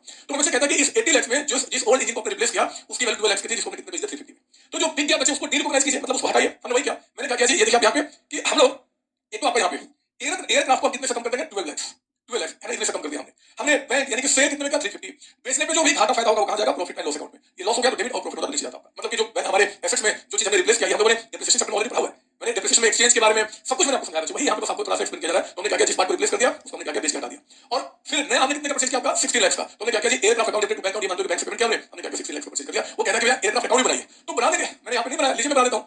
अगर आपको यहाँ पे एयरक्राफ्ट अकाउंट बनाने की आ जाए कि आप बना के दिखा दो, यही क्वेश्चन आ गया और कहता है कि एंट्रीज पास करो और आप एयरक्राफ्ट अकाउंट, ऐसे तो मेरा मानना है कि इस चैप्टर से ज्यादातर थ्योरी आने के हिसाब से है, थ्योरी केस स्टडीज, क्योंकि इसका जो एप्लीकेशन है वो ऑलरेडी आप डेप्रिसिएशन चैप्टर में मेरे साथ पढ़ चुके हैं। लेकिन फिर भी मैं आपको यहाँ पे बताऊं कि अगर एग्जाम में आ जाए कि भैया बताओ इसकी अकाउंटिंग कैसे करोगे, तो आप क्या बनाओगे जी एयरक्राफ्ट अकाउंट बना लो ना, आप भी बना लीजिए, आप बुक भी बना दो, जो अभी कह रहा है जहाँ एंट्रीज लिखा उसी के कहीं इधर उधर छोटा सा, ताकि रिवीजन करते समय दिक्कत ना हो। एयरक्राफ्ट अकाउंट मुझे बताइए एयरक्राफ्ट टू बैलेंस शीट आपकी बुक में कितने का था जी कैरिंग अमाउंट, बुक वैल्यू देखिए, बुक वैल्यू की कैरिंग अमाउंट वो आपका 80 लाख, 80 लाख। इस 80 लाख में से 12 का सामान बिक गया तो हम क्या करेंगे, 12 हटा देंगे, कैसे जी, जितने में बिक गया बाय बैक 350 और जो लॉस हो गया 850 उसको कहां ट्रांसफर कर देंगे, बाय प्रॉफिट लॉस अकाउंट। तो हमने क्या किया, पुराने वाले को हमने यहाँ पे बेच दिया और जो नया पार्ट हमने रिप्लेस किया 16 लाख रुपए का हम परचेज किया टू बैंक अकाउंट, यहाँ पे कितने का हो गया 16 लाख रुपए। तो बताइए ये सब कुछ हो जाने के बाद आपके पास जो एयरक्राफ्ट है उसका बाय बैलेंस शीट हमारे पास कितना बचा हुआ है, तो 16 प्लस 80 यानी कि 96 लाख, 96 लाख रुपए में से हमने यहाँ पे कितना हटा दिया 12, तो कितना बच गया 84 लाख रुपए, 84 लाख रुपए का काम हमारा खत्म हो गया। एक्जैक्टली वही मेरे बच्चे जो आपने पहले से पढ़ा हुआ है, वो 11th क्लास वो बचपन की बातें जो छोटे छोटे कार्य आपके साथ हुआ करते थे, उन्होंने भी बातें आपको सिखाई है कि जिसको रिप्लेस कर दिया पुराने को हटा दो, नए को ला दो और काम खत्म कर दो, वही काम हम लोग करते हैं, ठीक है ना। वो थोड़ी सी मैंने एक्स्ट्रा बातें आपको बताने खराब अच्छा लगेगा, क्योंकि ये जो डिप्रिसिएशन वाली बात नहीं की, अभी आगे उसका टॉपिक है डिप्रिसिएशन, वहां पे वही समझाऊंगा जो मैंने आपको यहाँ पे बता दिया, दोनों बातें। तो ठीक है, कहते हैं कि अगर आप एसेट्स के किसी पार्ट को रिप्लेस कर रहे हो और जो पार्ट रिप्लेस कर रहे हो अगर पीपी के रिकॉग्निशन क्राइटेरिया को मीट कर रहा है 12 महीने से ज्यादा जो भी ऊपर चीजेगा, तब तो उसको ऐसे कीजिए। और अगर वो पीपी के रिकॉग्निशन क्राइटेरिया को मीट नहीं कर रहा है, कोई ऐसा छोटा मोटा पार्ट रिप्लेस कर दिया, बस बल्ब हटा फ्यूज हो गया, हो गया, तो उसको क्या करेंगे, 30 साल में खर्च के साथ प्रॉफिट लॉस में दिखा दें। अरे यही तो करते हैं वो नॉर्मल रिपेयर्स के जो खर्चे छोटे मोटे होते हैं बर्दाश्त, वो छोटे मोटे खर्चे क्या करते हैं, प्रॉफिट लॉस में दिखाते हैं। तो बोला उन्होंने कि अगर ये नहीं मीट करता रिकॉग्निशन क्राइटेरिया पीपी का, तो उसको एक्सपेंस कीजिए, यानी कि प्रॉफिट लॉस अकाउंट में जिस साल खर्च के उसमें दिखा दीजिए, काम पूरा डाउट इसके अंदर नहीं सर। तो आप यहाँ तक बातें समझ गए होंगे। मैं चाहता हूँ कि अगर आपको थोड़ा सा टाइम चाहिए इसको लिखने के लिए, तो जो क्वेश्चन 1 का मैंने सोल्यूशन आपको कर दिया ना, उसी के बदले में कहीं पैसे कर लो ताकि रिवीजन के टाइम पे दिक्कत हो, फिर आगे बढ़ता हूँ, इसको भी कीजिए। हाँ जी बच्चों, अब मैं आपको लेकर आता हूँ नोट नंबर आपका 4 के पास, 3 हमारा हो चुका है, नोट नंबर 4 कहता है कि treatment of major inspection cost of assets. Major एक तो छोटे मोटे रिपेयरिंग हो गए, एक होता है मेजर इंस्पेक्शन। मैं आपको ना मेजर इंस्पेक्शन का पहले मतलब बताता हूँ। पता है आप जब कभी कोई बड़ा, जैसे कि एयरक्राफ्ट है ना बच्चे, आप जब परचेज करते हो ना, तो मान लीजिए इसकी जो कॉस्ट आपको पड़ी वो पड़ी आपका 200 करोड़ रुपीज का, 200 करोड़ का। जब ये एयरक्राफ्ट आप लेते हो जिस कंपनी से परचेज करते हो, क्योंकि इसके मैकेनिक आमतौर पे मतलब इधर नहीं मिलते बच्चे, तो आपने क्या किया, जिस कंपनी से आपने इंस्पेक्शन, जिस कंपनी से आपने परचेज किया, उन्हीं से आपने क्या किया, इसका जो सर्विसिंग है ना आगे मतलब 5 ईयर्स का, अगले 5 साल के इसका मेजर जो इंस्पेक्शन होगा, इसका जो सर्विसिंग होगा, उसका कॉन्ट्रैक्ट कर लिया। और मान लीजिए वो कॉन्ट्रैक्ट आपका यहाँ पे क्या है, 10 करोड़ रुपीज का आपका है, 10 करोड़ का। तो वैसे आपका जो एयरक्राफ्ट है वो कितने का आपका 210 करोड़ रुपीज का, और उसके हिसाब से आप डेप्रिसिएशन चार्ज कर लो, तो इसका लाइफ है इसके बेसिस पे, तो इसका लाइफ है उसके बेसिस पे डेप्रिसिएशन चार्ज कर रहे हैं। अब होता क्या है कि 5 साल के बाद आपका क्या हुआ कि अब ये तो खत्म हो गया बच्चे, और यहाँ पे क्या हुआ कि फिर से आपने क्या किया, कंपनी से एग्रीमेंट किया और कहते हैं कि ठीक है जी अगले 5 साल के लिए आपने क्या करना है कि आपसे 15 लाख रुपए देना है, तो 15 करोड़ रुपए मान लीजिए, करोड़ रुपए। तो ठीक है, जो ये मेजर इंस्पेक्शन आपका हुआ वो भी क्या होगा कि आप अपने एसेट की कॉस्ट में ऐड कर देंगे और फिर उस पर क्या करेंगे, डेप्रिसिएशन चार्ज करेंगे। अगर आपने ये जो आपने पहले जो इंस्पेक्शन का रिपेयरिंग आपने रखा था, अगर मान लो कि 5 साल का एग्रीमेंट किया था, 4 साल के बाद उसको कैंसिल कर देते हो आप और उसके बाद कोई नया एग्रीमेंट करते हो, तो जितनी वैल्यू इस पहले वाले की बुक में उसको हटा देंगे, डिरिकॉग्नाइज कर देंगे, और नया जो इंस्पेक्शन कॉस्ट उसको क्या करेंगे, ऐड करेंगे एक्जैक्टली उसी तरीके से जैसे ऊपर में आपको दिखाया था कि कोई पार्ट अगर आप रिप्लेस करते हो और वो पार्ट आपका एचपीपी रिकॉग्नाइज होता है, तो सेम ट्रीटमेंट जो मैंने ऊपर समझाया बच्चे वही ट्रीटमेंट क्या करेंगे हम यहाँ भी करेंगे। उन्हीं बातों को यहाँ पे बताया गया है, चेक कीजिए आप यहाँ पे, major inspection cost of the asset same treatment as in case of replacement of part of the asset and it meets the recognition criteria. तो रिप्लेसमेंट और मिट्स द रिकॉग्निशन क्राइटेरिया मतलब क्या था, ये चीज आपका एक्जेक्टली सेम ट्रीटमेंट किया जाएगा जो मैंने आपको अकाउंटिंग के थ्रू दिखाया हुआ है, ठीक है ना। अब आइए इसके बाद क्या होता है, एक और भी छोटी बात, हमारा एस्टेट बोलता है कि देखो जी जो आपके एसेट्स है, जो भी पीपी है, मान लो एक मशीन है, उस मशीन के लिए मेरे बच्चे अगर आपने क्या किया है, कुछ आपने स्पेयर पार्ट्स लेकर रखे हुए, स्पेयर पार्ट्स हो गया, स्टैंड बाय इक्विपमेंट हो गया या सर्विसिंग इक्विपमेंट हुआ, मैं इसका मतलब बताता हूं। एक मान लो कि मैं एयरक्राफ्ट लेता हूं, ज्यादा चलेगा, एयरक्राफ्ट जब हम लोग मंगाते हैं मेरे बच्चे किसी से परचेज करते हैं, तो एयरक्राफ्ट के साथ साथ क्या होता है, कुछ हम उनके स्पेयर पार्ट्स जो फ्रीक्वेंटली उसमें कभी कुछ खराब हो गया तो उसको रीयूज करना है, तो इसके लिए क्या करते हैं, कुछ स्पेयर पार्ट्स अलग से मंगा लेते हैं, है ना। स्पेयर पार्ट्स हो गया, स्टैंड बाय इक्विपमेंट का मतलब कि अगर मान लो हमारे पास कोई आपका मशीन है, कोई मशीन में यूज कर रहा हूं, अगर वो मशीन खराब हो गया तो फिर क्या करूंगा जी, उस समय के लिए इस मशीन को यूज करेंगे, उसको बोलते हैं स्टैंड बाय इक्विपमेंट। या फिर सर्विसिंग इक्विपमेंट, मशीन की सर्विसिंग करने के लिए कोई इक्विपमेंट हमारे पास है और उस इक्विपमेंट को हमने अपने परचेज करके रखा हुआ है, तो कहता है कि इन सबका क्या ट्रीटमेंट करेंगे। तो जैसे ए स्टेट में लिखा हुआ है कि देखो जी अगर वो पीपी के डेफिनेशन को मीट करते हैं, पीपी का डेफिनेशन क्या था, यूज एंड 12 महीने से ज्यादा, तो उस केस में क्या कीजिए, उसको भी पीपी ट्रीट कीजिए और उसको ऐसे इक्विपमेंट को, ऐसे स्पेयर पार्ट्स को आप अपने एसेट ग्रुप में बैलेंस शीट में दिखाइए। लेकिन बच्चे अगर ये आपका पीपी के डेफिनेशन को मीट नहीं करते, मतलब कि वो 12 महीने से कम समय के लिए है, 12 मंथ से कम समय के लिए, तो फिर कहते हैं कि उस केस में आप इसको इन्वेंटरी ट्रीट कीजिए और इन्वेंटरी एज पर एस 2 जो ट्रीटमेंट कहता है उसको दिखाइए। अब इन्वेंटरी में आपका सिलेबस में रहा नहीं, पर इन्वेंटरी में कहता है कि फिर उसको कॉस्ट प्राइस और एनर्जी रिसीवेबल जो आपका, बट एनीवे एग्जाम में अगर आ जाए कि write the short note for treatment of spare parts, stand by equipment and servicing equipment, तो आपको बताना कि if the meet the definition of PP as per S 10 then we treat them as PP and will present them as per S stand S 10 आपका, but if they do not meet the definition of PP then they will be treated as inventory as per S 2। इतनी बातें को करनी है, ठीक है ना, कोई डाउट करने में नहीं सर। तो बच्चे हम लोगों ने क्या किया, पीपी के डेफिनेशन को देखा, हमने उसके स्कोप को पढ़ा, हमने देखा जी रिकॉग्निशन क्राइटेरिया कब हम उसको रिकॉग्नाइज करेंगे, कब रिकॉग्नाइज करेंगे, अगर वो आपका इकोनॉमिक बेनिफिट हमारे बिजनेस को मिलेगा, उसके कॉस्ट को लाइव मेजर कर सकते हैं, तो क्या करेंगे, रिकॉग्निशन क्राइटेरिया को मीट हुआ। अगर जो ए स्टेट बोलता है बच्चे कि ठीक है जो भी पीपी रिकॉग्निशन क्राइटेरिया को मीट कर गया, तो अब उसको हमें बैलेंस शीट में दिखाना होगा ना, अपने बुक्स ऑफ अकाउंट्स में दिखाना होगा बच्चे। बोलो हाँ, अगर मैं एक कार को परचेज करता हूं अपने बिजनेस के लिए और वो डेफिनेशन को सेटिस्फाई किया, रिकॉग्निशन क्राइटेरिया को सेटिस्फाई किया, तो उस कार को अपने बैलेंस शीट में दिखाऊंगा ना, बोलो ना हाँ, यस सर। तो उस कार को अपने बैलेंस शीट में कितने पर दिखाऊंगा, कितने पर दिखाऊंगा, तो कितने पर दिखाने के लिए आपको अब हमारा ए स्टेट बोलता है कि measurement at recognition, measurement at recognition, ध्यान से इसका मतलब समझना, मेजरमेंट एट रिकॉग्निशन का मतलब होता है कि जब आप उस एसेट्स को रिकॉग्नाइज कर रहे हो, जब आप उस एसेट्स को अपने बुक में रिकॉग्नाइज कर रहे हो, कब जी, इनिशियल रिकॉग्निशन, इसको बोलेगा आपका इनिशियल रिकॉग्निशन, मतलब कि जिस टाइम पे उस एसेट को आप अपने बिजनेस में लेकर आए, उस टाइम पे बच्चे उसको हम कितने पे मेजर करेंगे, मतलब कितने पे हम उसको शो करेंगे। तो ए स्टेट का कहना है कि भैया आप किसी एसेट को अगर आप एक्वायर कर रहे हो या आप उस एसेट को कंस्ट्रक्ट कर रहे हो, या तो परचेज करेंगे या फिर कंस्ट्रक्ट करेंगे, तो कुछ भी करो आप इनिशियली मतलब स्टार्टिंग में जब आप उसको बुक में एंट्री करोगे ना, तो entry must be with the cost price of that asset. आप उसको क्या करोगे, कॉस्ट में दिखाओगे, जो एक्चुअली आप करते आ रहे हो। अगर कोई एसेट्स को परचेज करते हैं तो एसेट्स को परचेज करके क्या करते हैं, उसको कॉस्ट में आपको दिखाते हैं। तो वही कह रहा है यहाँ पे भी, an item of property plant equipment that qualifies for recognition as an asset should be measured at its cost. इसको कॉस्ट में क्या करना दिखाना है, इनिशियल रिकॉग्निशन बोलते हैं स्टार्टिंग में जब हमने एसेट्स को परचेज किया, एक्वायर किया, कंस्ट्रक्ट किया, तो क्या करेंगे, कॉस्ट में दिखाएंगे। अब इस कॉस्ट का मतलब क्या होता है, ये बहुत ध्यान से सुनना, क्योंकि कॉस्ट पे आपका हो सकता है कि एग्जाम में न्यूमेरिकल क्वेश्चन आ जाए, तो बहुत बारीकी से इसको समझेंगे। और उसके बाद पहले मैं आपको बताऊं कि एएसएन क्या होता है, सुनिए ध्यान से, मीनिंग ऑफ कॉस्ट आपका। कॉस्ट में ये बात में पढ़ना, कॉस्ट में कहते हैं कि देखो जी कॉस्ट में क्या क्या आएगा, ये भी ऑलरेडी जानते हैं कि जो भी उस एसेट का आपका परचेज प्राइस है, उस एसेट को आपने जितने में परचेज किया यानी कि परचेज प्राइस, उसमें ऐड कीजिए आपका इंपोर्ट ड्यूटी या नॉन रिफंडेबल आपका टैक्सेज। नॉन रिफंडेबल टैक्स मतलब कि जो टैक्स आपने परचेज पे पे किया वो रिफंड आपको नहीं होगा, मतलब कि जैसे जीएसटी है वो तो रिफंड हो जाता है, जीएसटी में जितना पे किया उसको रिटर्न मिलता है। तो बच्चे यहाँ पे उन टैक्सेस की बात की गई है कि अगर आपने कुछ एसेट्स को परचेज किया, मान लो किसी और कंट्री से आपने उस एसेट्स को परचेज किया, तो क्या पे क्या होगा, इंपोर्ट ड्यूटी, वो रिफंडेबल नहीं होता, तो बोल लीजिए। या फिर उस एसेट को आपने जहां पे आप ऑपरेट कर रहे हो वहां पे लाने तक कोई टोल टैक्स आपने पे किया है, कोई भी टैक्स आपका, तो वो भी क्या रिफंडेबल नहीं होता। तो उन सारे खर्चों को हम क्या करेंगे, ऐड करेंगे any cost directly attributable to bringing the asset to the location and condition necessary for it to be capable of operating in the manner intended by the management. मैं इसका मीनिंग बताऊंगा और पहले मैं इसको समझाना चाहता हूं आपको, मैं आपको समझाना चाहता हूं सिंपल आपको एग्जांपल से बच्चे, आप चाहो तो अपने रजिस्टर में ना, आप ये जो डायग्राम में बनाऊंगा जो बातें समझाऊंगा आप इसकी कॉपी कर लीजिए, रजिस्टर ओपन करेंगे आप, रजिस्टर के अंदर में आपने ऊपर लिखा एएसएन पीपी और आप मेरे साथ बहुत ध्यान से बात सुनेंगे, सुनिए ध्यान से। पता है ये मेरे बच्चे एक आपका क्या है जी, ये एक साइट है, मैं एक जगह दिखा रहा हूं आपको, ये जगह आपका, ठीक है ना।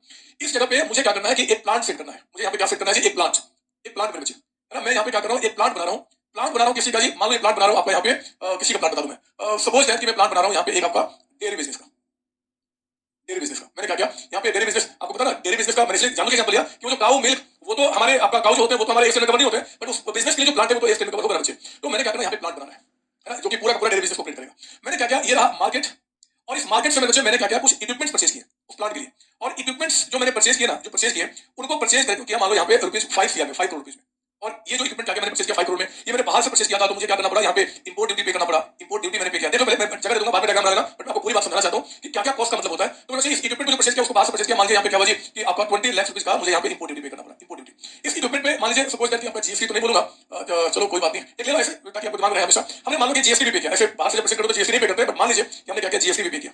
जीएसटी बोलने का मतलब सिंपली रिफंडेबल आपका, जीएसटी मतलब क्या होता है, जो रिफंडेबल होता है, और जो रिफंडेबल होगा ना वो आपके कॉस्ट का पार्ट नहीं बनेगा, इस बात को ध्यान रखना है ना, क्योंकि कॉस्ट लगा नहीं। मान लीजिए हमने क्या किया, 5 लाख रुपीज का पेमेंट किया, 5 लाख रुपीज का। अब मुझे इस इक्विपमेंट को मार्केट से इंडिया से बाहर हमने परचेज किया, कहां लेके जाएंगे, अपने प्लांट को सेट करने के लिए। तो ये जो हमने परचेज किया, इसको परचेज करके जब हम इसको लेकर आ रहे थे आपका बच्चे यहाँ पे, आपका जहाँ पे बिजनेस को सेट करना है, तो हमने क्या किया, कुछ फ्रेट पे किया था, यहाँ पे फ्रेट है ना, फ्रेट पे किया। मान लीजिए रुपीज आपका 2 लाख रुपए, बड़े बड़े मशीन थे, ट्रक जो लेकर आया वो 2 लाख रुपए लेकर आया आपका। तो यहाँ पे आ गया आपको फ्रेट पे करने के बाद हमने कुछ आपका जब इसको पे किया, फ्रेट पे किया, इंश्योरेंस भी करा दिया था हमने, इंश्योरेंस भी करा दिया था। ध्यान रखना, ये जो इंश्योरेंस किया था वो किसका जी, इन ट्रांजिट का, ट्रांजिट का हमने इंश्योरेंस कराया था, और उसमें मान लीजिए हमारा यहाँ पे 1 लाख रुपए पे हुआ था। अब मेरे बच्चे ये सारे इक्विपमेंट क्या हो गए, यहाँ पे आपका आ गए। अब जब यहाँ पे आ गए तो ये सब मिलकर यहाँ पे प्लांट बनने हैं। तो एक जब प्लांट बनेगा तो मैंने क्या किया, एक आर्किटेक्ट को पकड़ा था और कहा था कि भैया प्लांट का डिजाइन तैयार कर दो। तो मैंने क्या किया, यहाँ पे उस आर्किटेक्ट को मैंने उसको एक फीस पे किया, आर्किटेक्ट फीस आपका सपोज दैट यहाँ पे 7 लाख रुपए का मैंने क्या किया, जो उनको पे किया इस प्लांट को डिजाइन करने के लिए। तो मुझे प्लांट जो बनेगा उस पे मुझे प्रॉपर तरीके से चेक करना था, ठीक से बनना है कि नहीं बनना है, प्रोफेशनल बाहर किया था। और मैंने क्या किया, उसको प्रोफेशनल फीस भी पे किया था।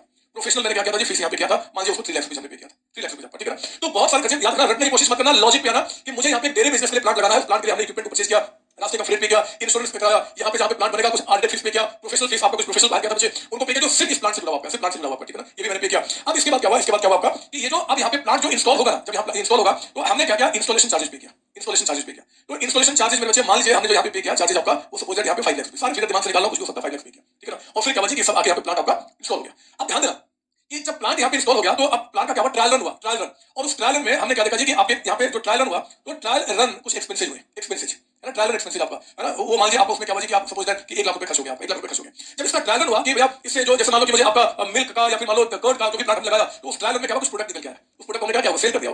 जब प्लांट का ट्रायल हो रहा है तो ट्रायल में जब आप उस प्रोडक्ट को निकालोगे, हमें उसमें मान लो पनीर बनाना था, तो पनीर जो बन गया उसका क्या, तो जो ट्रायल एक्सपेंसेस किया उसके बाद आपका जो सेल और जो प्रोडक्ट निकल गया था बच्चे, उसको हमने क्या किया, सेल ऑफ प्रोडक्ट, हमने उसको बेच दिया। प्रोडक्ट कौन सा प्रोडक्ट, तो कहता है कि during trial run, during trial run है ना, during trial run, trial run आपका मान लीजिए वो प्रोडक्ट आपका यहाँ पे क्या बची कि सपोज दैट 1,80,000 में आपका यहाँ पे बिक गया, 180 में बिक गया आपका, ठीक है।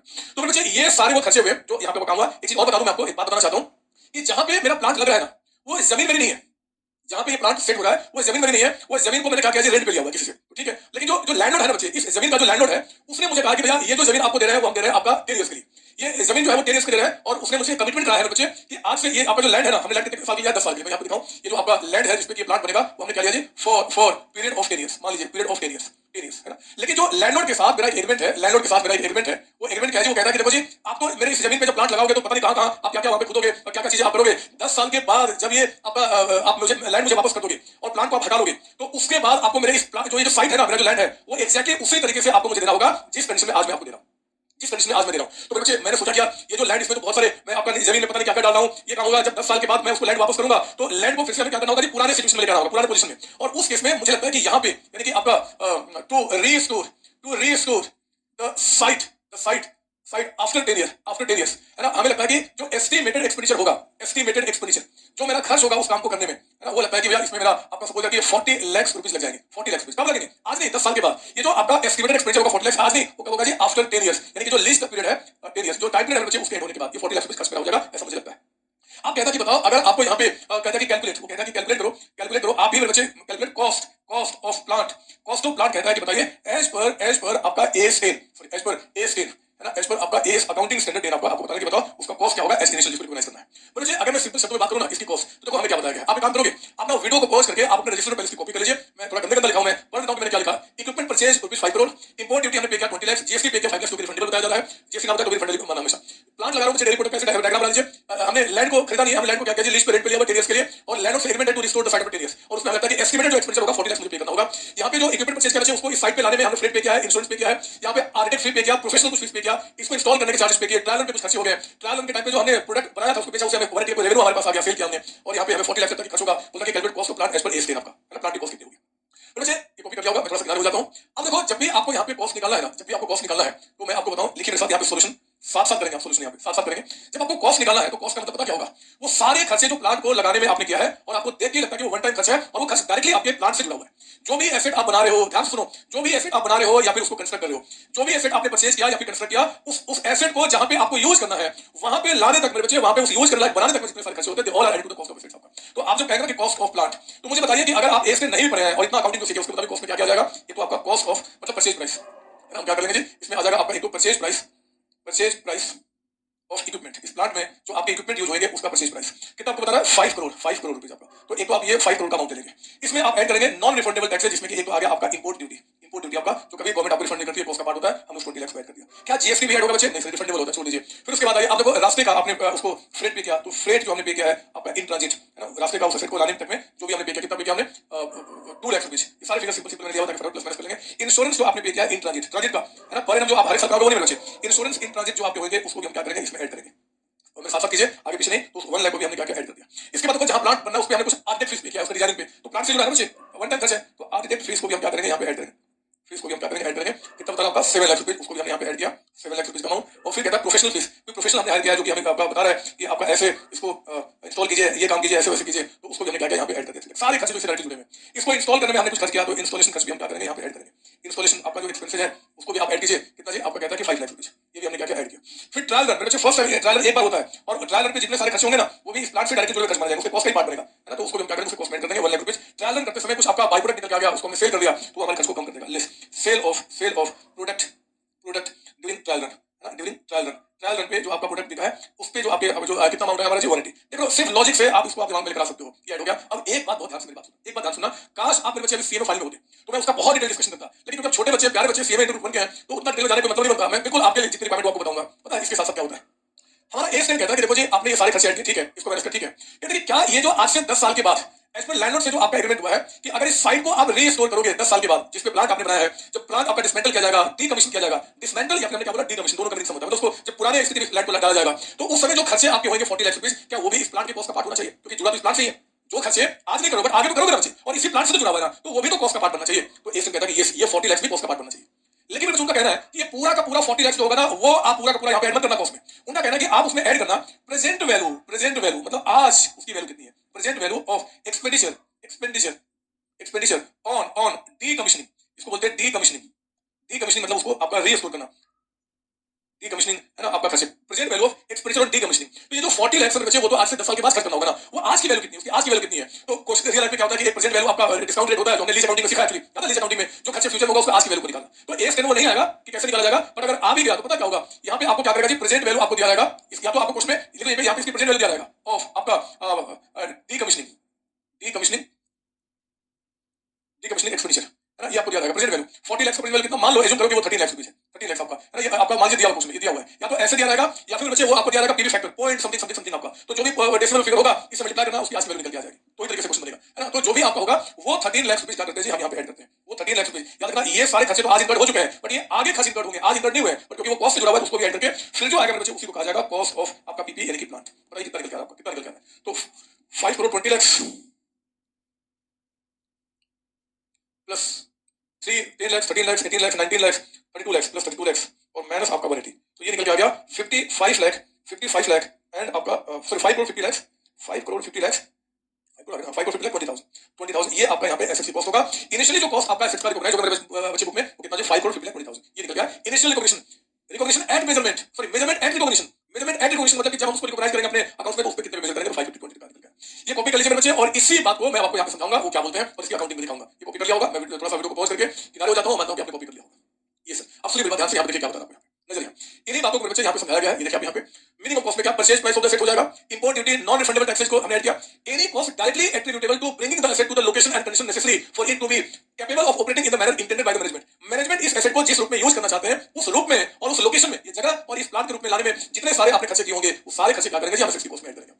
इसके साथ साथ ऐड ध्यान रखना initial estimate of cost of dismantling removing the item restoring the site on which it is located, अगर कोई ऐसा खर्च है refer to as decommissioning restoration and similarity, इस नाम से उसको बताया जाता है। तो क्या करेंगे जी, उन सबको ऐड करेंगे। लेस करेंगे कोई ट्रेड डिस्काउंट को रिबेट मिला है तो मतलब कि अगर मान लो कि ये कहता कि इक्विपमेंट का जो प्राइस है वो 520 है बट आपको 20,000 का ट्रेड डिस्काउंट मिल गया, तो 520 में 20 माइनस 5 करोड़ का ट्रेड डिस्काउंट रिबेट कुछ उसको माइनस कर देंगे, अगर होता तो हमारे क्वेश्चन नहीं था। तो ये बातें मैंने आपको क्या समझा दिया आपको अच्छी तरीके से। अब हमारा जो ए स्टेन है वो इनके बारे में कि any cost directly attributable to bringing the asset to the location condition necessary for it to be capable of operating in the manner intended by the management, इसमें कौन-कौन से आइटम आएंगे वो आपको यहाँ पे बताता है। मैंने आपको नोट नंबर 2 में एग्जांपल के रूप में दिया है कि example of directly attributable cost वो कौन-कौन से हैं, सुनिए। कहता है कि cost of employ benefit arising directly from construction और acquisition of the item of property plant equipment. तो मुझे इसका मतलब होता है कि ये जो आपका प्लांट आप जो बना रहे हो, ध्यान देना खर्चे बता रहे हो और भी आपके, ये जो प्लांट आप बना रहे हो, अगर प्लांट कंस्ट्रक्ट कर रहे हो तो प्लांट को कंस्ट्रक्ट करने के लिए आपने कुछ लेबर लगाए होंगे, कुछ एम्प्लॉय काम कर रहे होंगे इस प्लांट के कंस्ट्रक्शन पे, तो उनको जो सैलरी पे करो, जो कॉस्ट आप पे करो, रिटायरमेंट बेनिफिट करो आपका, वो सारे खर्च भी क्या इस प्लांट के कॉस्ट में होंगे। ऑब्वियस बात है, प्लांट को कंस्ट्रक्ट करने के लिए कोई वर्कर्स काम कर रहे हैं, कोई एम्प्लॉय काम कर रहे हैं, उनको जो भी कुछ पे करने के बच्चे वो भी प्लांट के कॉस्ट में होगा, तो वो भी ऐड हो जाएगा, वो भी ऐड हो जाएगा। ठीक है, समझ में आ गया। फिर वो कहते हैं कॉस्ट ऑफ साइट प्रिपरेशन, ये साइट जहां पे प्लांट आपका बन रहा है, इस साइट को बनाने में कुछ खर्चे लगे हैं, है ना, वहां पे बाउंड्री करा रहे हो, वहां पे उसका लेवलिंग करा रहे हो, जो भी साइट का प्रिपरेशन में कोई खर्च होगा वो भी, मतलब आप समझ लो कि फर्स्ट टाइम जो भी यहां पे खर्चे होगा सब ऐड कर रहे हैं, वो भी आपका ऐड होगा, वो भी ऐड होगा। बहुत ध्यान से लॉजिकली आप समझना। Initial delivery and handling cost, उस एसेट को उस यहां पे आपका इनिशियल डिलीवरी, यहां पे डिलीवर करने का हैंडलिंग कॉस्ट, इंश्योरेंस हो गया, फ्रेट हो गया रास्ते का, तो वो भी क्या होगा जिसमें ऐड होगा आपका। फिर कहता है इंस्टॉलेशन एंड असेंबली कॉस्ट, इस प्लांट को यहां पे इंस्टॉल करने के जो खर्चे होंगे वो हम यहां पे ऐड करेंगे। इसके बाद कहता है कि कॉस्ट ऑफ टेस्टिंग, टेस्टिंग मतलब कि ट्रायल रन खर्चे, whether the asset is functioning properly or not, तो ट्रायल खर्चे भी हमने क्या कहता है, देखिए आपका वो भी खर्चे हमने ऐड किए थे। फिर कहता है आपका यहाँ पे, बट यहाँ पे ध्यान देना, कॉस्ट ऑफ टेस्टिंग में क्या बोल रहा है, cost of testing whether the asset is functioning properly after deducting the net profit from selling any item produced while bringing the asset to the location condition such as कोई sample produced during the testing equipment। जब आप इस equipment का, इस plant का testing कर रहे थे मेरे बच्चे, तो ट्रायल में कुछ प्रोडक्ट सेल हुआ था ना, ये क्या करेंगे माइनस कर देंगे, मतलब ट्रायल खर्चे और ये दोनों का नेट करके अमाउंट लेंगे, ये खर्चे ऐड हुआ, ये माइनस होगा, इसका मतलब ये निकल जाता है। इसके साथ साथ अगर कोई प्रोफेशनल फीस लगा हुआ है, मतलब वो सारे खर्चे जो उस एसेट को देखके कह सकते हैं कि डायरेक्टली उससे बराबर सबको क्या करेंगे, जो पोस्ट में ऐड करेंगे, उन सबको ऐड करेंगे ना। ये ध्यान रखना, एग्जाम में पता क्या होगा, हो सकता है कि आपको आ जाए एमसीक्यू के अंदर में कि एज पर ए10 following cost are included, following expenses या expenditure are included in the cost of asset at the initial recognition. तो उनके कॉस्ट में क्या क्या होगा, इनमें से कोई भी ना होगा इंक्लूड, ठीक है ठीक है। कौन से खर्चे इंक्लूड नहीं होते मेरे बच्चे, कौन से खर्चे इंक्लूड नहीं होते हैं, examples of cost that are not cost of item of property, जो उसमें इंक्लूड नहीं होते वो कौन कौन से हैं, तो आप देख सकते हो। जैसे कि कहते हैं कि cost of opening a new facility और business such as innovation cost. आप खुद ही सोचो, बिल्कुल लॉजिकल लगा आप यहाँ पे क्या करो जी, यहाँ पे एक डेयरी बिजनेस के लिए आपने प्लांट लगाया, अब प्लांट बन के तैयार हो गया, इसका इनोवेशन कराने के लिए आपने क्या किया, किसी नेता को बुला लिया, किसी हीरो को बुला लिया, किसी हीरोइन को बुला लिया, और उसे आपने क्या रिबन कटवाया, तो क्या वो रिबन कटने के फ्री में आएगा, नहीं सब कुछ पैसे लगा, वो भी पैसा खर्च में होना चाहिए, नहीं होना चाहिए। हम प्लांट की कॉस्ट की बात कर रहे हैं बच्चे, तो प्लांट बनकर तैयार हो गया ना, फिर उसके इनोवेशन पे, उसके मार्केटिंग पे कुछ खर्चे, वो थोड़े कॉस्ट का पार्ट होगा, that should not be included. और इसलिए इसके ने साफ साफ एग्जांपल दिया, ये मैंने एग्जांपल नहीं दिया, इसके ने दिया कि इनोवेशन कॉस्ट होगा, that will not be the part of cost of the set आपका। कहते हैं कि cost of introducing a new product और सर्विसेज, मतलब कि जैसे एडवर्टाइजमेंट हो गया, प्रमोशन हो गया, आपने क्या किया जी, ये डेयरी प्रोडक्ट यहाँ पे लगाए हो और इसके लिए गांव में जाके सब जगह मार्केटिंग कर रहे हो कि डेयरी प्रोडक्ट बिजनेस आपने स्टार्ट किया है, अपना दूध आप यहाँ पे दो, तो वो खर्चे थोड़े हम प्लांट की कॉस्ट में करेंगे, that is marketing expense, marketing खर्चे थोड़े स्पेंड होंगे बच्चे, हम उसको इंक्लूड नहीं करेंगे, है ना। वो आपको ये बताया जा रहा है कि ऐसे खर्चे जो एडवर्टाइजिंग प्रमोशन एक्टिविटी करते हैं वो इंक्लूड नहीं करेंगे। Cost of conducting business in a new location with a new class of customer including cost of staff training. ध्यान दीजिए, ये जो प्लांट आपका जो वर्क होगा, ये जो प्लांट यहाँ पे काम होगा, तो प्लांट पे कौन काम करेगा, एम्प्लॉय काम करेंगे, उन एम्प्लॉय के ट्रेनिंग पे आपने कुछ खर्चे किए, वो भी कॉस्ट का पार्ट नहीं होगा। दो बातें अलग अलग है, इस प्लांट को कंस्ट्रक्ट करने के लिए कोई एम्प्लॉय लगा हुआ है, इस प्लांट को बनाने में बच्चे, वो तो हमारा कॉस्ट का पार्ट होगा। प्लांट को बनाने में, कंस्ट्रक्ट करने में लेबर लगा हुआ, वो तो हमारे कॉस्ट का पार्ट होगा। लेकिन प्लांट बन जाने के बाद उसमें जो एम्प्लॉय काम करेंगे उनके ट्रेनिंग पे खर्च कर रहे हो, वो प्लांट का कॉस्ट नहीं हुआ, वो तो आपके रनिंग खर्चे हो गए, रनिंग खर्चे, वो प्रॉफिट उसमें दिखाओ जिस साल आप खर्च कर रहे हो। प्लांट के बनाने तक में जो खर्चे होते बच्चे, वही से प्लांट के कॉस्ट में होगा। तो वही बात मैं आपको यहाँ पे बता रहा हूँ कि आपका यहाँ पे आपका कोई जब नया बिजनेस में नए लोकेशन नए कस्टमर के साथ तो ट्रेनिंग खर्चे इंक्लूड करेंगे। और जो एडमिनिस्ट्रेशन और जनरल खर्चे होते हैं, जनरल खर्चे मतलब जिसका इस प्लांट से कोई मतलब नहीं है, हम बिजनेस बाकी बिजनेस में जो खर्च कर रहे हैं ऑफिस खर्चे, वो भी यहाँ पे इंक्लूड नहीं किए जाएंगे।